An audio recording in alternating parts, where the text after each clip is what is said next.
Ақшымлар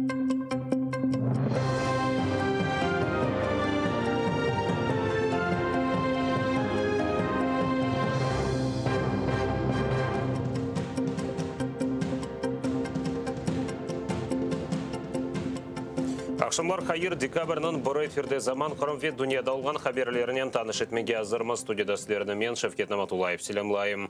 Украинада бір ватандаш үшін көрешмелі. Бұны юқары шурад минберінден халқы депутаты ве құрылтай делегаты Рустем Умеров айтты. Русия эсірлері олған сияси мабуслер азат етілуінен оғырашажақ идарелер ара координацион мерkezini тешкіл етмеге чағырды.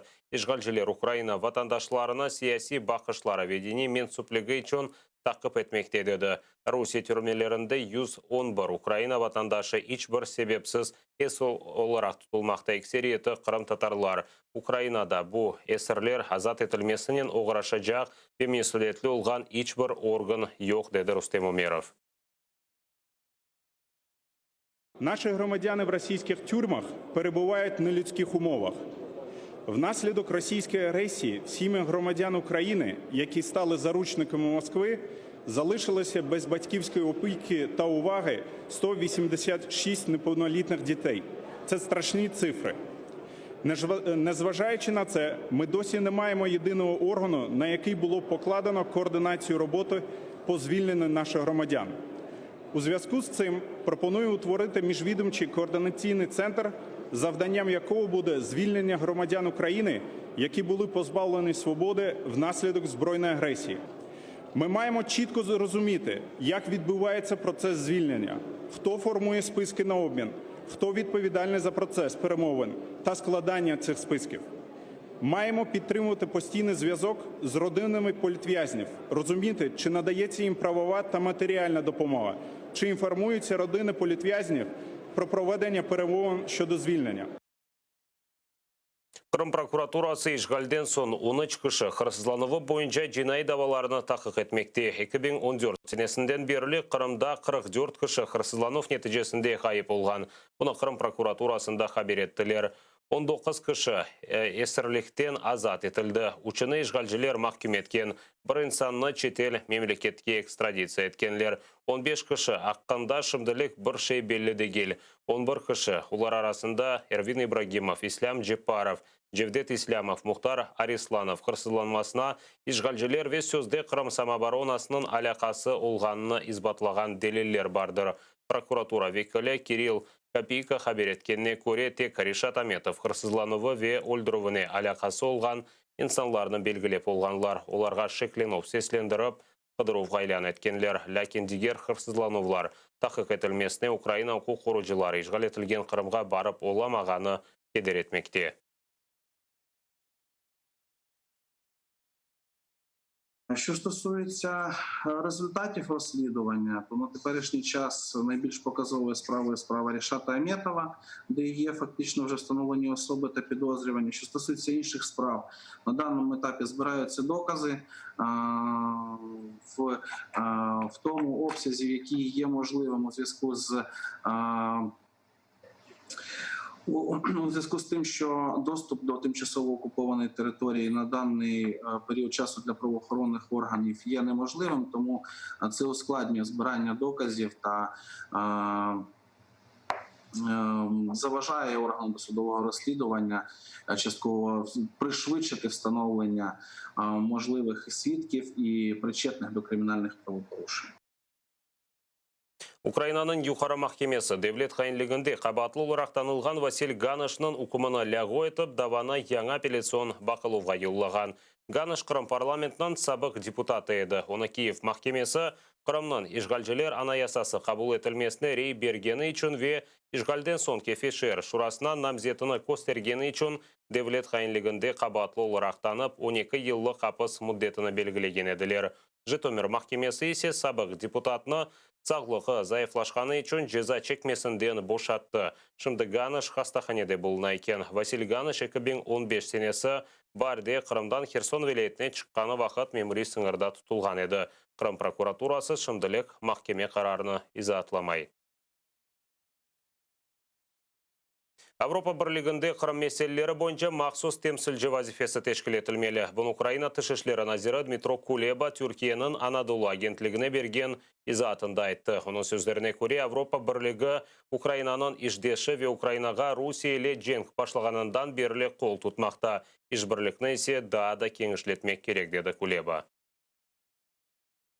Меджліс кримських татар – представницький орган заборонений. Навчання українською мовою є тільки у 0,2% школярів Криму. Все це явне порушення міжнародного гуманітарного права. Ми хотіли б, щоб була представлена позиція спецпредставника ЄС по Криму, оскільки ці кризи відбуваються навіть не в безпосередній близькості від Європи, вони також відбуваються в Європі і заслуговують на особливу увагу.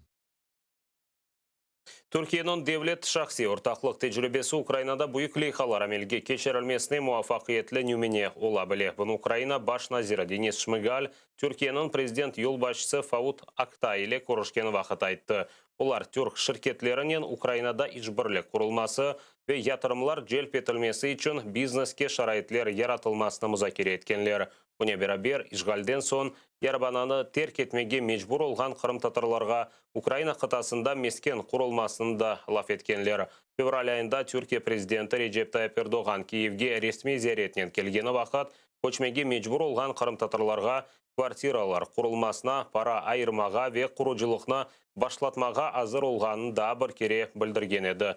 Ама шымдылық құружылық да башлатылмады, чүнке не ерде мескен құрылажағы кесен-кес белгіленмеген. Херсон вилаятынден ғайры Киев, Львов, Одесса ве Николаевте құрмаға планлаштыралар. Розраховуємо, що нам вдасться якнайшвидше узгодити тексти відповідних меморандуму та угоди з Туреччиною, і ми зможемо приступити до реалізації цього важливого проєкту.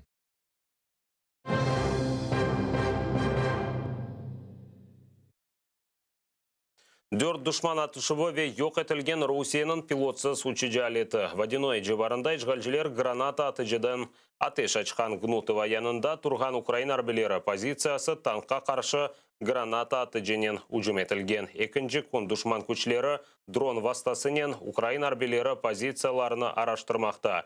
Украин арбелері оны белгілеп йоқ еткен. По обіді поблизу населеного пункту Водяне зафіксовано проліт ворожого ППЛА типу «Квадро» із перетином лінії розмежування. Зосередженим вогнем зі стрілецької зброї українські воїни збили безпілотний літальний апарат противника. Від початку поточної доби 1 грудня уздовж лінії розмежування пострілів з боку російсько-окупаційних військ не відмічено. На усіх ділянках відповідальності підрозділів об'єднаних сил спостерігається тиша. Украинада 12,5 бин яңы COVID-19 хастасы тазықланды. 221 кіші хасталық ағырлашмасы нәтижесінде вефат еткен. Хасталарының ең чоқ сайысы кенеде Киев шері, Одесса, Днепропетровск, Львов и Киев вилаятелерінде қайдетілген. Түневінкі күн деваманда Киев хастаханелерінде 31 инсан COVID-19 құрбаны олған. Украина телекеслік ве Мудафа шурасынан баш катиб Алексей Данилов хабар еткеніне көре, умми карантин Украинада мұтлақа кірсетілежек, ама хакимиетте декабрінің сонундан яда январьдың екісінден кірсетілмесі üzerinde да түшін екенлер. Авропада коронавирус тарқалмасы бойынша Украина 4-нче ерін алмақта. Огдетек Италия, Алмания ве Бүйік Британия. Ама бұл девлетлерде хасталарының сайысы эксілгені қайдетілі. Украинада есе тек артмақта. Сағлық назир Максим Степанов кележек сене девлет бюджетіне екімлерінің maaşлары арттырылмасымен бағлы деңішмелер кірсетілмегеніне шикайет етті.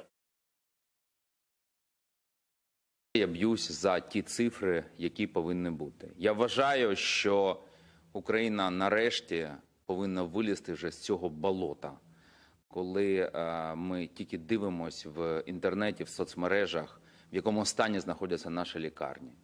Коли ми дивимося на відео наших лікарів, які отримують заробітну плату найнижчу в країні. Саме на тому ми наполягаємо на тих цифрах, які ми розрахували по своєму бюджетному запиті.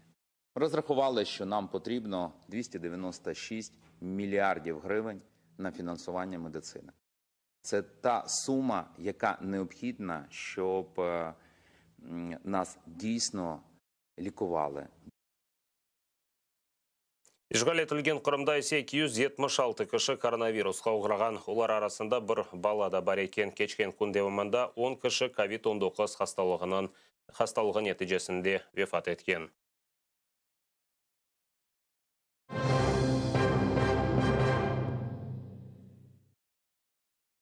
Полония мұсылманлары бірлешмесі 2021 сененің тақвимінде Қырым жәмелері ресімлері түбінде Русия Федерациясы деп язған. Бұны Дүния Қырым Татар Конгрессы Ижра Шурасының азасы Недим Халилов Facebook сайфесінде хабар етті. Тақвимде Ахмеджет, Кефе, Бақшысыра ве ескі Қырымдаки жәмелер акс етілген. Ама Қырым Русия қысмы оларақ көстерілген. Недим Усейнов бұны аңлатмаға чағырды. Бұл білгісі олмаған муарирінің хатасыдыр деп ұмыт беслеген айтты. Ұсат қазір олған сонки хаберімізді деп ұңызге қайырлы ақшамлар тілейім. Аты ерденесе айрылманыз көрішкенже.